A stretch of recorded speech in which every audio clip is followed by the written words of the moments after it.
আসসালামু আলাইকুম বড় ভাই। ওয়ালাইকুম আসসালাম। জাহিদ, ভালো আছো? আছি আলহামদুলিল্লাহ। বড় বসো। ভাই, আপনার একটা প্রশ্ন করবার চাই।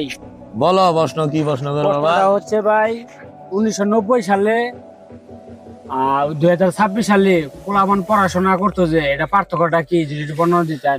পার্থক্য তো অনেক কিছু আছে, যা আসলে তো তুমি বললে চিনবে কিনা।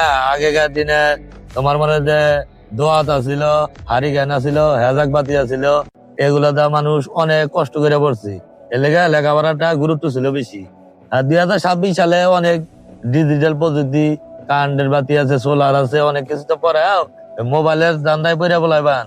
মনে করো 26 সালে ওই মোবাইল নিয়েই থাকে, লেখাপড়া আর কি করবি। এই হলো 26 সালের তাহলে তাহলে তুমি বোঝো তাহলে কি কতটুকু পার্থক্য। বুঝলাম শহীদ ভাই, ধন্যবাদ। আচ্ছা, সুন্দর একটা উপদেশ দেওয়ার জন্য। মানুষ অনেক কিছু ধারণা নিতে পারবো তোমার কথা শুনে। আচ্ছা। ভালো থাকবে।